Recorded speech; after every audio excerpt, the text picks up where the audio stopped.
Pues es un honor para mí estar en este espacio. Agradezco a las autoridades del Instituto Politécnico Nacional. Para mí es, la verdad, ya es una palomita en mi récord. Me siento muy orgullosa de estar aquí, de verdad. Bueno, pues vamos a iniciar para eh, no robarnos el tiempo que es muy valioso.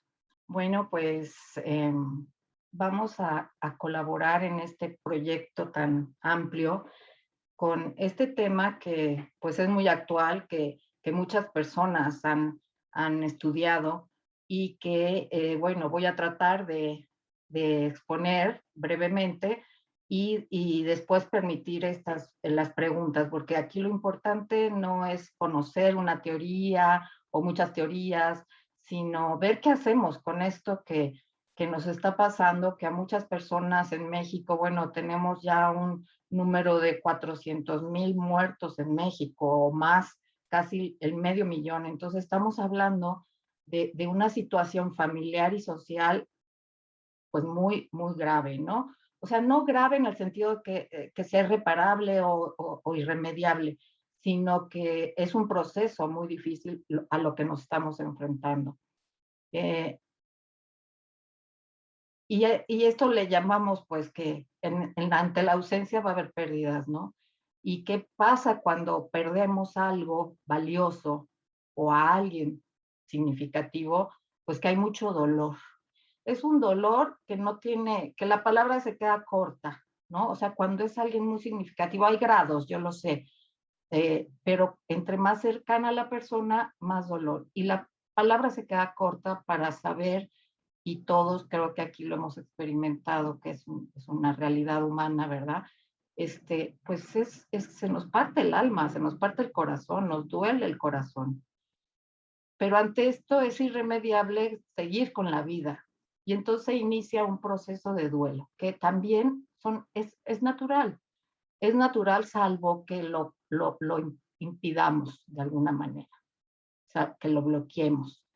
Entonces, vamos a ver que todo esto es natural, es parte de la vida. Entonces, vamos a poder y tenemos las capacidades de seguir en este proceso y superarlo. Pero vamos a detenernos en lo que es una pérdida. Eh, es una pérdida significativa porque nos priva de lo que teníamos, de renunciar a lo que amo. Eso nos representa la pérdida. Pierdo lo que es valioso para mí. Perdemos cosas, perdemos eh, amistades, perdemos trabajo. Son muchos los tipos de pérdida, pero la más importante es perder a alguien que yo amo. Es un cambio no deseable, pero inevitable. Y todo cambio implica una pérdida. O sea, los cambios ante por ejemplo, de la infancia a la adolescencia, pues es un cambio que implica que estoy perdiendo los privilegios de ser niño, pero estoy teniendo la oportunidad de crecer y de ser yo mismo. Entonces, hay pérdidas, pero también hay ganancias. Del mismo modo que cualquier pérdida es imposible sin el cambio. ¿A qué nos está invitando esto? A que en el duelo va a haber cambios. No cambios no solo durante el proceso, sino en nuestra vida. Ya no vamos a ser los mismos. La palabra pérdida habla de la imposición que la vida me hace, me obliga a dar más de lo que hubiera estado dispuesto a dar. Claro, nadie quiere perder nada y la vida me obliga. Entonces, ¿cómo voy a responder a la vida ante esta situación? Entonces, ante las pérdidas, pues surge el dolor, como veíamos en esas tres palabras tan claves en este tema, ¿no? Y ese dolor, pues vemos que es inevitable, que no lo podemos compartir ni decirle, a ver, tú sufre por mí, por favor, porque yo no puedo. Lo sentimos injusto, porque ¿qué hicimos para merecerlo? ¿No? Como si fuera un castigo a veces, ¿no? Es personal, porque cada quien lo vive como puede y como quiere, pero todos viven duelos. Y es multidimensional, o sea que lo vivimos a nivel psicológico, biológico, social, familiar y espiritual. Y además es atemporal. ¿En qué sentido? en que nos duele, el dolor va a ser quizá para toda nuestra vida. Nos vamos a acordar siempre de la persona, nos duele saber que no está, pero va a ser diferente el dolor. Depende del proceso de duelo que llevemos. Entonces, es atemporal en ese sentido. Nadie nos lo quita. No se puede eliminar porque ya es parte de nuestra vida y de nuestra memoria y de nuestros recuerdos. Existen mitos del dolor, ¿no? Creer que si no lo expreso duele menos. No, aguántate, tú eres un macho, ándale, aguántate. Y tú eres muy fuerte, ¿no? Y pensar que el dolor se cura solo con el tiempo y no, bueno, mira, yo no hago nada, me reprimo, hago como si la vida no pasara nada y pues el tiempo me va a curar, ¿no? Como evadiendo los sentimientos. Creer que trascenderlo es lo mismo que olvidar y lo acabo de decir, no puedes olvidar, tu vida ha cambiado. Esa persona ya no está contigo y asumir esa verdad es difícil. Definir tiempo para trascenderlo es otro mito porque cada quien tiene su tiempo.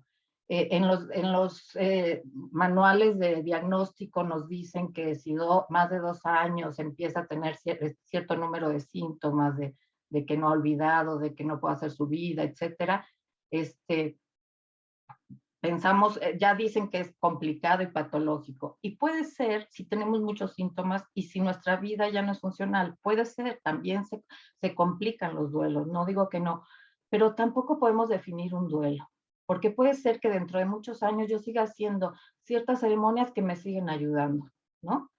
Pensar que todos tienen que sentir lo mismo que yo. Es un error bien grave porque luego entre parejas, por ejemplo, en la muerte de un hijo, que es lo que vemos muchísimo en la institución donde trabajo, hay mucho conflicto en la pareja cuando muere un hijo. Y aunque no sea pequeño, aún grande, porque cada quien, el hombre y la mujer, tienen formas diferentes de reaccionar. Entonces, por lo tanto, a veces no entendemos lo que el otro, porque ¿cómo tú no lloras? O cómo tú no trabajas y yo ya estoy trabajando y tú estás aquí sumida en el dolor, etcétera. Entonces, no podemos pensar eso o no llorar porque el otro no lo merece. ¿Cuántas pérdidas hemos tenido de personas con las que son muy cercanas, son nuestros esposos, nuestros padres, nuestros hijos, con los que no estamos de acuerdo o nos enoja o nos han lastimado y que pensamos que nuestro llanto nadie lo merece, ¿no? Cuando te lastiman. O no llorar porque no lo dejo descansar. Ese es un pensamiento mágico, ¿no? Y creer que quien llora es débil es otro tema con los hombres sobre todo, ¿no? Que no expresan muchas emociones, que se les ha introyectado todo ese estándar de comportamiento, ¿no? Y creer que la fortaleza está en reprimir o negar. O sea, es lo mismo que no expreso para que duela menos o mejor no hago caso y no pasó, no pasó, no pasó, seguramente él anda por allá porque como no le veía tanto, pues ahí está. Entonces, todo esto que pusimos que es inevitable, que el sufrimiento no es transferible, todo esto, lo podemos, no lo podemos evitar. El dolor no lo podemos evitar, pero ¿qué sí podemos controlar de todo eso? Lo que yo pienso y creo alrededor de esto que me está pasando. Lo que quiero aprender de esto que me está pasando.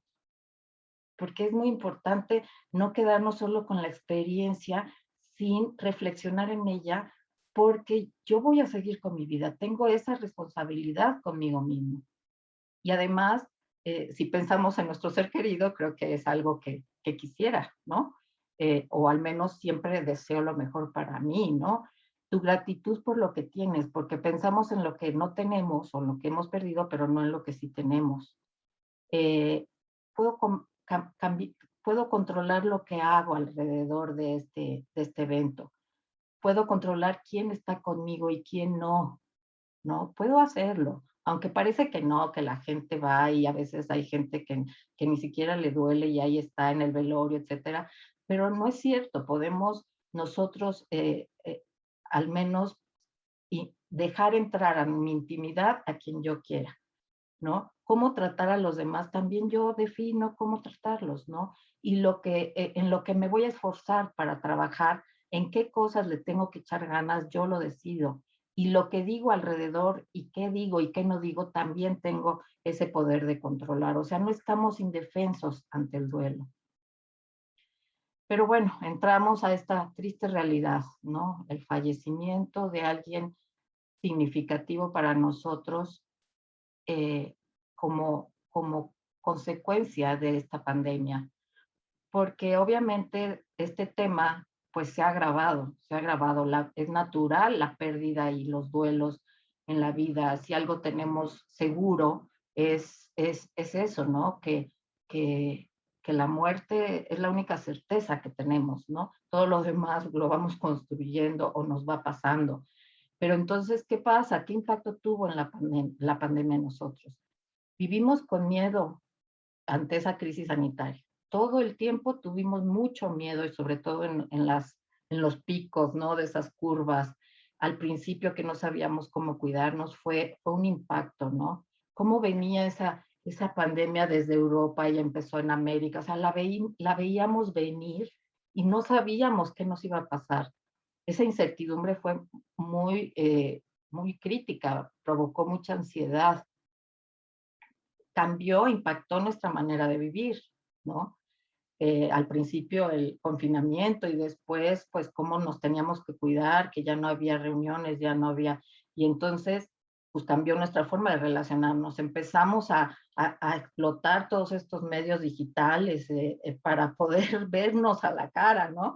Porque ya no podíamos abrazarnos, ya no podíamos darnos la mano, ya no podíamos compartir un lugar para estar a gusto. Entonces, imagínense cómo nos cambió nuestra vida y por lo tanto también nuestra forma de afrontar la enfermedad, esta enfermedad precisamente.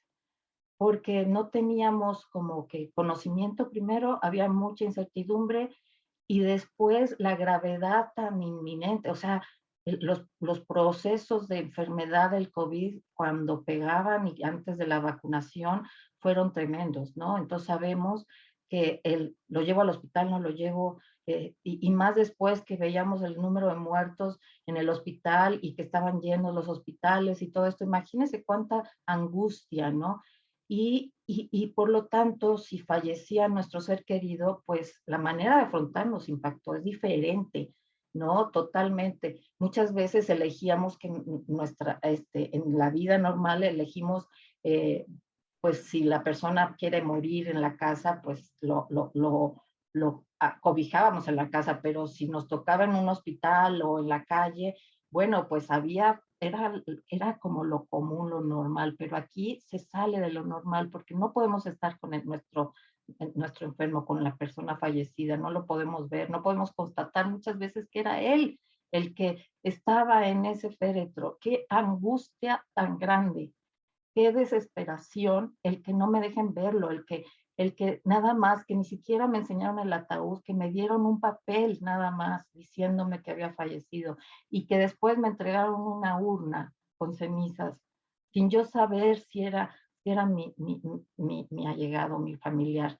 Y no hubo despedida. Imagínense cuántos impactos. Mira, lo estoy hablando y me siento que mi cuerpo se pone así como piel de gallina, que dicen, de esa angustia y esa ansiedad que pueden generar todas estas cosas, ¿no? Y para la persona que lo vivió, imagino que llega al límite de lo que, de, o a veces nos rebasa y no sabemos cómo reaccionar. La crisis nos ha enfrentado a muchas pérdidas y ante el sufrimiento de una pérdida tan crítica, pues reaccionamos de forma diferente todos, ¿no? Según nuestra personalidad y las circunstancias, ¿no? La edad, el momento, la cultura a la que pertenecemos. Luego decimos, ay, pues los orientales o los asiáticos son muy fríos para expresar, ¿no? Entonces cada quien tiene una cultura y unos ritos que hacen que nos expresemos de diferente forma. La religión depende de nuestras creencias, también es como vivimos y enfrentamos la pérdida y otras posibilidades, ¿no? Como por ejemplo la economía. ¿Cómo pegó la economía en esta situación, ¿no? El que a veces nos decían que costaba mucho, el que se salía de toda proporción y además nos quedamos sin trabajo, ¿no? O sea, son pérdidas alrededor de esta de esta crisis que nos movieron, nos descuadraron de la vida, ¿no? Nos desubicaron completamente. La dificultad ante la pérdida es, incluye las circunstancias de la muerte, que es repentina, que sobreviene quizá tras una y penosa enfermedad. eh, es una muerte inesperada o precedida de mucha incertidumbre. O sea, la incertidumbre es, ¿saben? O sea, la incertidumbre es así como estar en el limbo, como que no sé para dónde y no sé qué voy a hacer y no sé qué va a pasar, ¿no? Y eso hace que nos impida aceptar la pérdida y aumenta ese dolor, aumenta el sufrimiento, porque esa desesperación aumenta el dolor de la pérdida o de que esté enfermo. Quizá te encuentres en una de esas situaciones o la pasaste. Entonces, entendemos, creo que todos tuvimos a alguien allegado o cercano que perdimos y después el no poder ir a verlo, todas esas cosas fueron impactantes, ¿no? Entonces, el duelo forma parte de nuestras vidas, lo sabemos.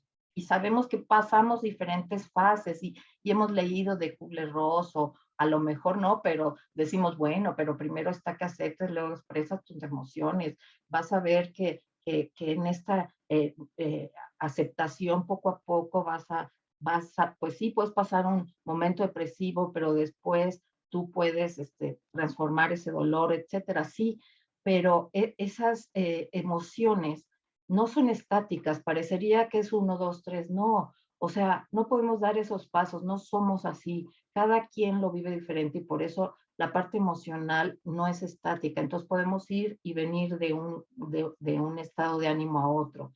Yo me acuerdo mucho de que nos daba mucha risa después platicar de mi hermano, por ejemplo, ¿no? O nos daba risa durante el velorio que alguien, o sea, el sentido del humor estaba como que era diferente, era como algo incongruente ante tanto dolor que tenemos, ¿no? Van cambiando a medida que pasa el tiempo.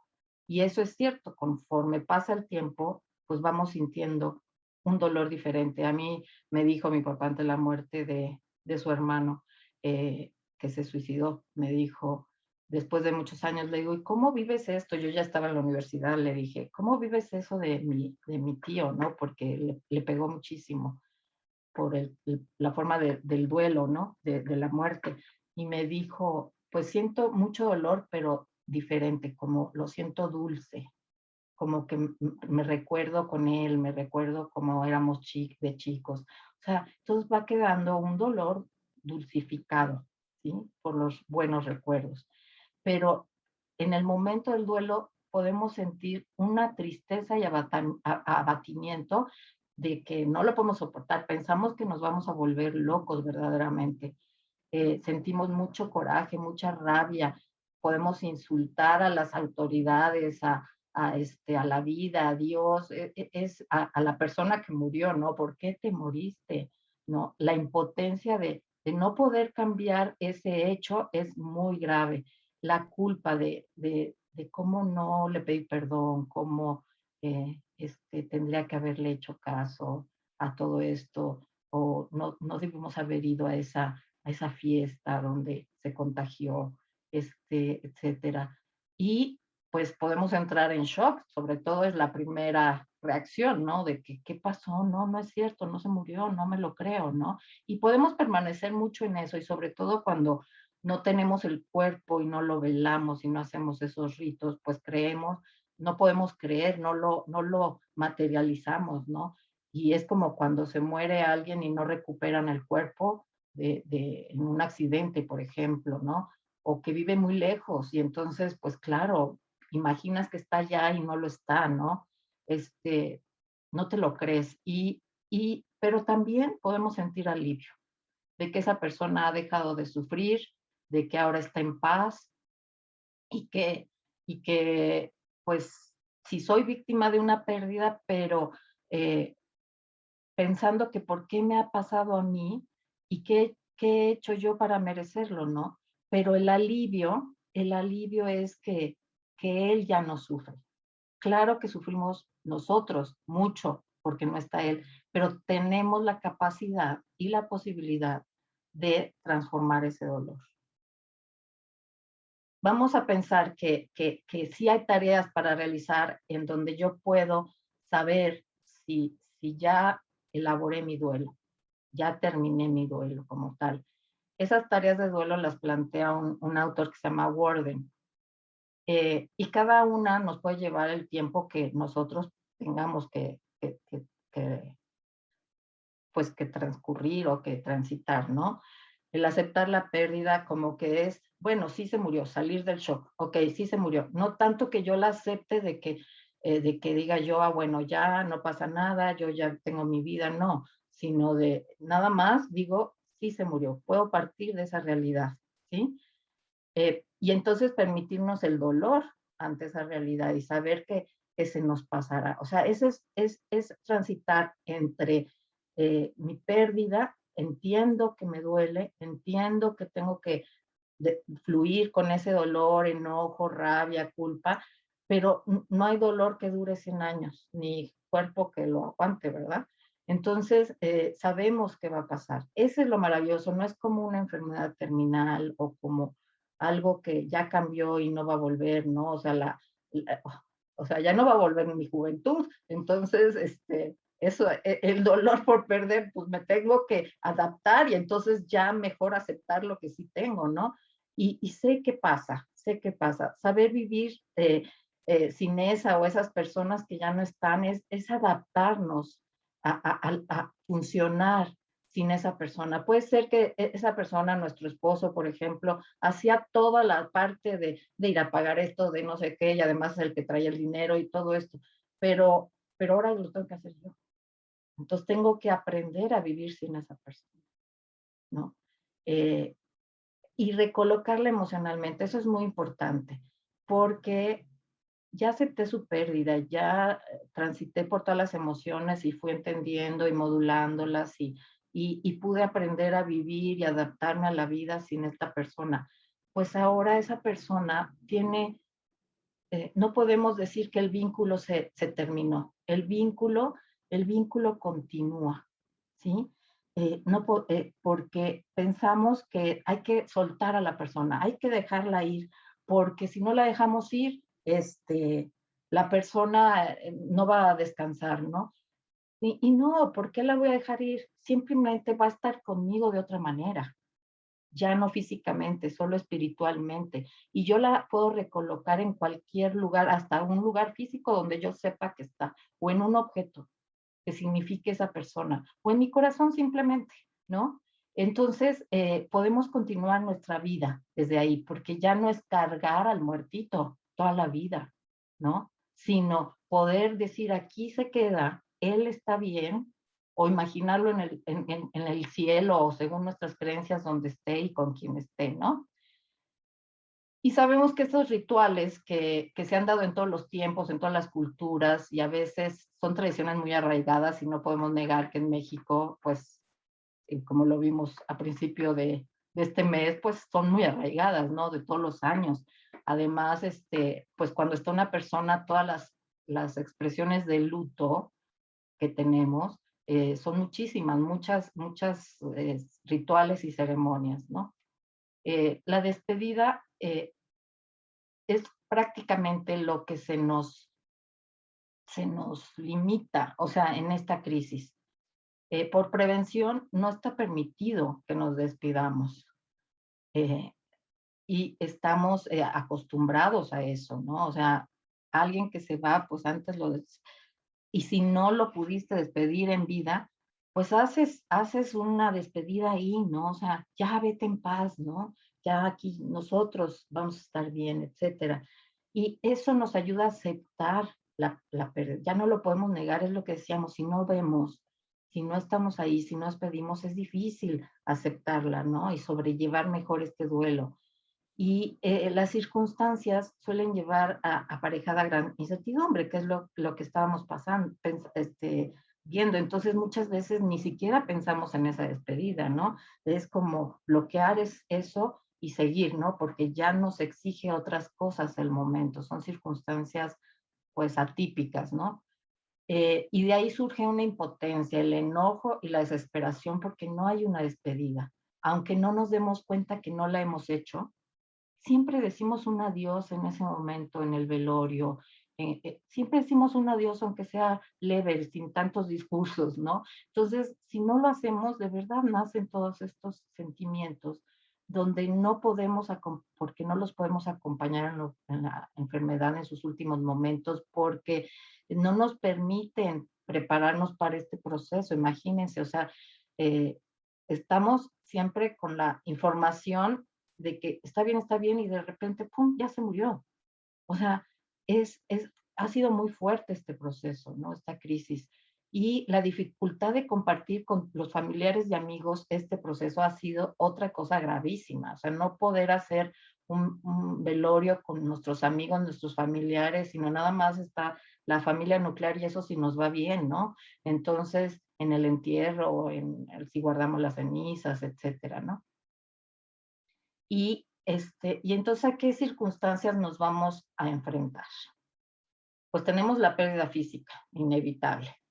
No poder decir adiós, no haberles rendido un último homenaje de despedida, como es en el velorio o el sepelio, no haber podido estar a su lado prestándole ayuda y compañía. Eso es muy frustrante, porque sí nos va a quedar siempre la sensación de que no hicimos lo mejor por esta persona. Es muy frustrante. En cambio, cuando realizas esta parte del cuidado, de ir a visitarlo, de llevarle lo que necesita al hospital, o de atenderlo, cuidarlo, bañarlo, etcétera, pues como que así sentimos que estamos haciendo algo por minimizar su dolor y nuestro dolor, que no nos quedamos sin poder hacer nada, ¿no? Imposibilitados. Y pues todo lo que decíamos, las circunstancias económicas, los contagios, si nos juntamos muchos, y pues sobre todo lo que hemos vivido porque están rebasados los servicios sanitarios, pues esa mala atención, ¿no? Que agravaba nuestro dolor. Eh, y entonces tenemos que crear nuevos rituales de despedida, porque hay prohibición de celebrar funerales, velatorios, etcétera. Tenemos que establecer una red que permita a las personas dar apoyo a los familiares, ¿no? Entonces, pues el internet, el WhatsApp, el Facebook, videos, etcétera, que podamos compartir. Sé que hasta muchas ceremonias por medios como de Zoom, podemos compartir, haz de cuenta, la ceremonia de despedida según las creencias, una misa, una reunión, un encuentro familiar, etcétera. Podemos escribir una carta de despedida. Eso es muy valioso en cualquier proceso de duelo, porque lo que no le dijiste, ahí se lo vas a decir. Te vas a poner recuerdos, vas a poner enojos, emociones, alegrías, lo que te dejó de bueno, y te vas a despedir. Entonces creo que, y ya después tú puedes hacer lo que quieras con una carta, la puedes quemar, la puedes guardar, la puedes enmarcar, la puedes poner en el lugar donde está esta persona significativamente, puedes grabar un audio, escuchar la música que compartían. A mí me acuerdo un muchacho que perdió a sus dos papás con el COVID, me dice, cuando cumplieron un mes, me dice, ¿sabe qué hice? Puse la música que les gustaba a ellos bailar juntos y me puse a bailar con mi mujer. Me dice, lloré bailando, me dice, pero también me sentí muy contento porque lo compartimos muchas veces y éramos una familia muy alegre. Entonces, para mí fue como reconfortante, un consuelo, ¿no? Encender una vela en su recuerdo. Eso lo hacemos independientemente de que haya sido COVID o no COVID. Siempre es como una tradición nuestra que mantenemos luego mucho tiempo presente, ¿no? Pensar cómo quería que nos encontráramos, lo que les decía, ¿no? O sea, de alguna forma podemos estar tranquilos de que le damos esa paz pensando que según nuestras creencias, ¿no? Mantener esas creencias si somos creyentes, ¿no? O sea, a lo mejor el rezo, eh, el poner una imagen religiosa al lado de su fotografía, todo esto puede ayudar muchísimo, ¿no? Hacer una ceremonia con todos los conocidos después, como un encuentro de despedida. No dejar que esto se diluya en lo particular, en lo individual, sino después, ¿por qué? Porque así honras a la persona que estuvo con nosotros. Y entonces, y también pueden aceptar más fácilmente los otros y pueden comprender tu dolor y acompañarte mejor a partir de ese encuentro. Cada persona puede encontrar una forma especial de despedirse. Y entonces, en ese evento podemos pues tener este privilegio, ¿no? De compartir esas despedidas, porque para cada persona el fallecido representó cosas diferentes, ¿no? Y comprender eso es hermoso porque podemos ver la huella que deja la persona que queremos. Y eso nos ayuda a pasar del dolor al consuelo, ¿no? Y del consuelo, pues, a este crecimiento que nos convierte en una mejor persona, ¿no? Y sabemos que sí, la realidad se impone, que encontramos una forma diferente, que el duelo es un proceso normal, que es una experiencia humana por la que pasa toda la persona que sufre la pérdida de un ser querido. Y es una experiencia que es muy chistoso. Por un lado, nuestra dinámica está orientada a la pérdida, al recuerdo de la pérdida, a los sentimientos que me provocan la pérdida, a lo que a cómo moverme en la vida al perderlo, etcétera. Y la otra es esa orientación a la reconstrucción. No, el ser humano no se puede quedar, o sea, normalmente, salvo que tenga algún problema emocional o físico, no se puede quedar ahí, porque si se queda ahí, quiere decir que tú estás viviendo para el dolor y el dolor te está ganando. El chiste sí es vivir con el dolor, ¿por qué no? Existe, no lo vamos a negar, pero yo controlo el dolor. Yo puedo decir, me duele, eso no lo evito, pero sí el cómo vivir ese dolor. Puedo vivirlo ahí, encerrada en mi cuarto, sola, o puedo compartir, aunque sea digital, así por vía internet, todo esto, ¿no? Entonces, en sí el duelo no es patológico, no lo pensemos, aunque parece que ya nos rebasó, que la angustia, que el dolor, que esta está paranoica porque lo ve, pues no, es normal todo eso, ¿sí? Es un indicador de amor el duelo, porque si no lo hubiera amado, pues no estaría en duelo. A mí me duele porque lo amo, porque para mí esa pérdida es importante. El duelo quizá reclame nuestra verdad más grande y hermosa, el valor del amor.